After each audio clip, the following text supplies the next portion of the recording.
Nagkaroon ng matinding komosyon sa Malacanang matapos kumalat ang mga ulat at espekulasyon tungkol sa isang insidenteng umano'y kinasangkutan ng Pangulo at ng First Lady. Ayon sa mga impormasyong nag-viral online, may naganap na tensyon sa loob ng palasyo na agad umani ng sari-saring reaksyon mula sa publiko, lalo na't may binabanggit na seryosong pangyayari na hindi pa malinaw ang detalye. Sa kabila ng mga kumakalat na pahayag, wala pang opisyal na kumpirmasyon mula sa palasyo o sa mga otoridad hinggil sa alegasyong pananaksak. Ilang opisyal ang nananawagan sa publiko na maging maingat sa pagbabahagi ng impormasyon at hintayin ang formal na pahayag upang maiwasan ang pagkalat ng maling balita na maaring magdulot ng pangamba at kalituhan. Samantala, patuloy na minamanmanan ng taong bayan ang mga susunod na anunsyo mula sa Malacanang upang linawin ang tunay na nangyari. Iginiit ng mga eksperto na mahalagang umasa lamang sa beripikadong impormasyon at igalang ang due process habang hinihintay ang opisyal na paliwanag sa isyong patuloy na umuugong sa publiko.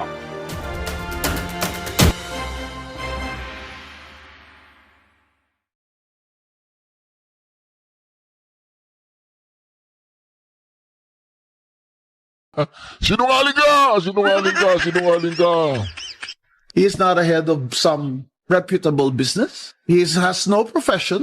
And it was discovered that he lied, that he graduated from Princeton or Oxford. Ano po yung ibinigay sa inyo? Certificate. Na kayo ay- This is to certify that Ferdinand Marcos has completed a BA degree in social science. Is it a BA degree, sir? Nakita ko doon ang sinulat ng Oxford is... We can confirm that a Ferdinand Marcos matriculated at the University of Oxford in 1975 to read for a BA in philosophy and economics. According to our records, he did not complete his degree, No! but was awarded a special diploma in social studies in 1978. Nagpalit ako ng kurso. Sabi ko, politics, philosophy, and economics yan. Sabi ko, ang bagsak naman ito lagi, politics eh. Pero is a special diploma and a degree the same? Well, I don't, I suppose there are differences, but ang ending nun is that it is a bachelor's. Still, he won the presidency. And so there we have it. What he didn't expect, what he didn't plan for, is that he was going to be president of a poor country, a country that needed a president who was not only hardworking, even if not brilliant, but honest and dedicated. Because what the Filipinos feared the most was an economic disaster under Bongbong Marcos. The Philippine government's total outstanding debt soars to a fresh all-time high. Well, the Philippine government's total outstanding debt soars to a fresh all-time high. The Philippine government's debt balloons to a new record high in October. But we waited to see if he was up for the job. After all, he wanted it. Ito na yung saying na, be careful what you wish for. You might just get it. So when he became president, he was overwhelmed with the task because he's never really had to work very hard. Come on. When he was vice governor of Ilocos Norte and he did not pay his taxes, his income taxes, which is why, in my opinion, in his Comelec case for disqualification, I rendered my opinion, which of course my vote was not counted, that he was disqualified from running for office because he was convicted 2 times for a crime involving moral turpitude, which is not paying his income taxes while he was governor. Because, you know, during martial law, they could do anything they wanted. Nobody was looking, nobody could protest. People who went against Ferdinand Marcos ended up disappearing or dead. Now, my friends in the left still have very vivid memories of martial law. Hindi maaalis sa akin yung ginawa sa akin. Dahil tao naman ako, bakit ganyan ang ginawa nila? Ihayop nga, dapat hindi gawin na ganun eh. Pero tao. Eh sabi ko nga, si Marcos hindi tao. Oh, back to Bongbong. Bata pa lamang kami ni Bongbong. Alam na ng buong pamilya ang problema sa kanya. If he has been on since he was 12 and he became president at 64, you can imagine all these many years of and what does it do to you? I do not have any addiction, but I asked friends who were on cocaine, and they said that the thing with cocaine is that it gives you a dopamine hit. So you get a quick high, but it will only last you for 15 minutes. And because it's only going to be for 15 minutes, you want more and more and more. So they end up, till morning. And coupled with alcohol, that's a deadly combination.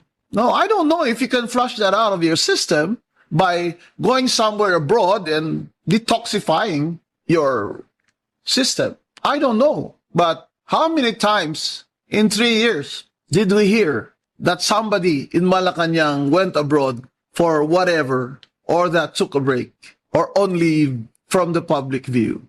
Because the difference between then and now is that he's president. He cannot hide from the people. He cannot hide from the cabinet. So he always has to, perform. I met him when he was senator. He moved like Ferdinand Marcos. He tried hard to sound like Ferdinand Marcos. But when I saw him in the first 6 months in office as president, the difference was more than significant. Bongbong was stuttering. Ako lang naman ang ako lang ang ginawang naggumawa ng Twitter is its own by themselves, is a perfect company. He went like Amano. Makita maya yung ama kayo ay mag-alamano. His jaw was loose. He was incoherent even when he was in public. My apologies to those who have Tourette's syndrome. And there's the difference. That was only the first 6 months. Now we're on the third. And when he took over, our economy was not good, but it wasn't that bad. The second part of my talk, I'll show you how bad. Now, what's troubling about having a president who is on cocaine, by the way, will cost you 6,000 pesos per gram. So that's, I don't know how much that is per kilo, because they have to use so many grams a day, and even up to morning, without eating. When they stop, snort. I was told that these addicts binge. In the Philippines, cocaine is prevalent. We just don't hear about it as much as shabu. Why? Because it's the rich people who are on cocaine. And, it's okay with them because it's part of their lifestyle. Lifestyle ka dyan. Kung ka, kahit gaano ka kagwapo, gaano ka katalino, gaano ka kayaman, wala ka. You cannot make good decisions. You cannot be in your right mind all waking hours. Ito pa, balita ko, yung mga nagwa-wife swapping yan eh. Girlfriend swapping. Ano? Di ba totoo? Kaya kayong yung mayayaman kayo, wag nyo nga kaming etchos-etchos. We're on we're rich. Bull. You're on cook. You're addicts. You will say, I only take it once a week. Etchos, once a week ka dyan. Pag nagkukuk, you cannot stop. That's what I was told by drug and recovering addicts and recovered drug addicts. Abay, mas okay pa sa inyo ang mga mentally ill people eh. Because they have no choice. Kayo may mga choice kayo. Tsaka ang yayaman nyo. Alam mo, noon hindi ko napansin yan eh. Hindi ko masyadong pinag-uusapan yan.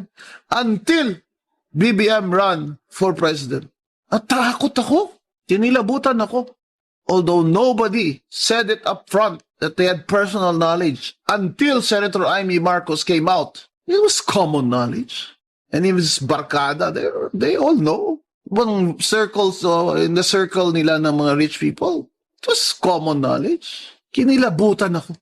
We're gonna have a president? Cocaine addict?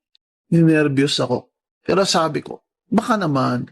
Because, you always hope for the country. Pero, what did Amy Marcos say? Now that he's hindi na tama ang mga desisyon niya. Yung bisyo niya na ang dahilan ng pagbaha ng korupsyon, kawalang direksyon at maling-maling mga desisyon. Walang accountability, wala nang hustisya. Sabi pa ni Amy, Bongbong, Bongit, ikaw pa ba yan? Minsan, napapatanong ako sa sarili ko, ikaw pa ba yan? Si Bongbong ba talaga yung nakikita ko? Because my friends, countrymen and countrywomen, what sets our president apart from all of us is the great responsibility to take care of all Filipinos, to make sure that our lives, especially the poor, are in good hands during calamities, floods, earthquakes, hunger. That's a major, major responsibility that Bongbong Marcos has never had before. He didn't have to choose his clothes, even. And that, I think, he could not bear. I'm not a psychiatrist. I'm not a psychologist. The way I saw him deteriorating in public appearances, wow. I said, this man is not gonna last another 3 years. Will the Filipinos last another 3 years with Bongbong Marcos? Let's talk about that later.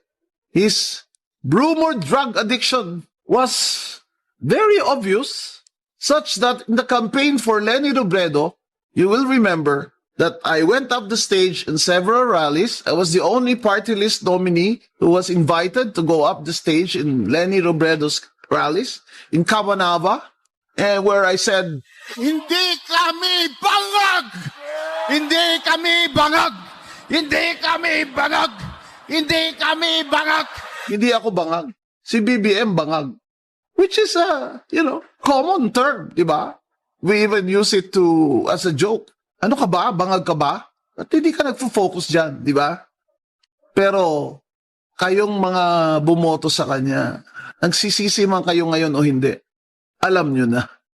Saan tayo patutungo nito? Sa 3 taon pa na si Bongbong Marcos ang ating presidente. Kaya pa ba niya? Paning na siya eh. Kaya pa ba niya?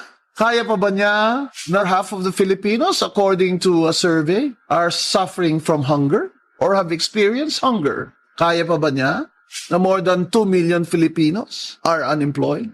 Kaya pa ba niya na wala ng foreign direct investments, no matter how many times he goes abroad and pretends that he can attract foreign investments? Kaya pa ba ng mga Pilipino? Kaya pa ba natin to, ang gutom, ang kawalang saklolo pag baha, lindol?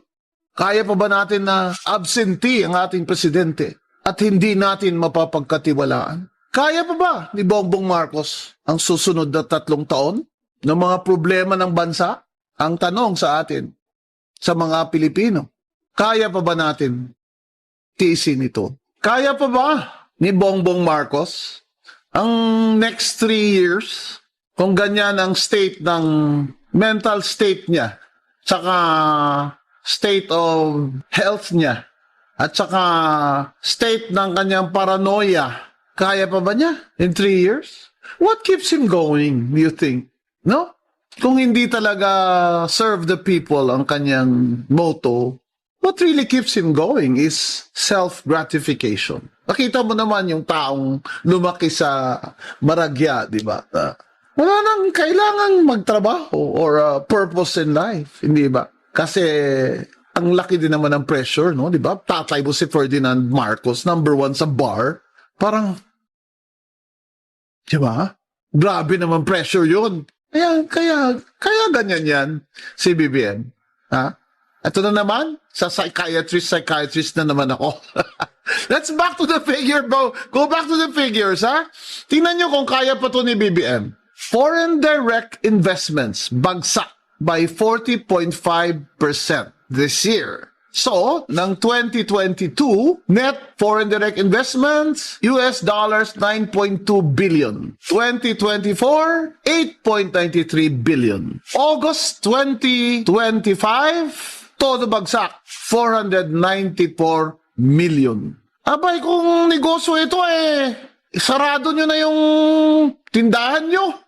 Sobra naman, lugi ito. Ano ang foreign direct investment, di ba?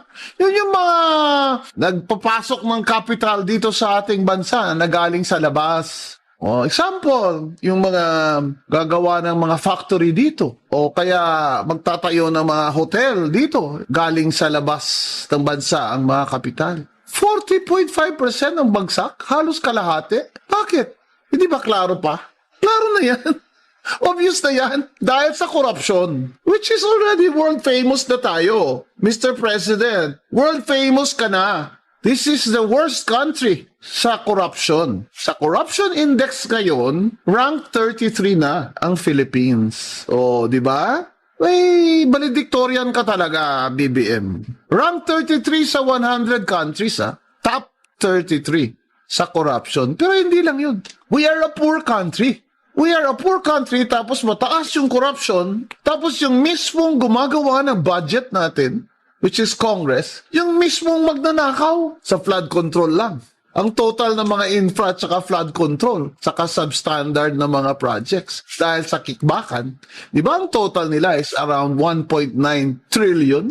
Oh, ang laki nun Kasi ang budget mo sa GAA is around 6 trillion for this year? Pero magkano doon ang binabayad mo sa utang? Dapat bayaran yung mga utang Hindi pwedeng hindi bayaran ng utang. Kasi pag hindi mo binayaran ng utang, hindi ka na makakautang uli. And that's Secretary Recto say, out of 2.7 trillion na uutangin natin this year, 2.6 trillion of that will go to the operations of the government. Abay, mauutang pala kayo para lang isweldo nyo at papaanda rin tong gobyernong korap na ito. Abay, magsasara nga kayo. Tapos, mga tao, pababayarin nyo. Dagdag na naman ang tax. Government workers, employees, are paying what? On the average, 32%? Flat. Yung mayayaman, nakaka-cover pa ngayon dahil sa korporasyon nila. Pero mga government employees, you cannot hide from the 32%. Tapos, nanakawin nyo lang. Hindi pa nangyari ito Noon, kikickback din sila. I'm sure, di ba? Time ni Digong, time ni GMA, time ni Pinoy, nagkikickbackan din itong mga congressman na ito.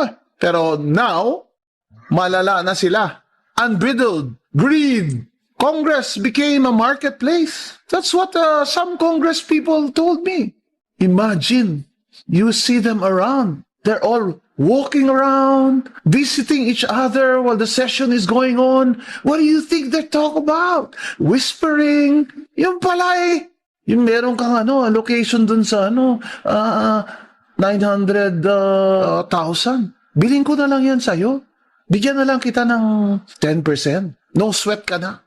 Tapos may contractor na siya na naghihintay dyan. Ito namang DPWH, bago pa mag-submit ng budget nila or National Expenditure Program sa DBM and Congress, naka-embed na ang 30% na kickbackan dyan.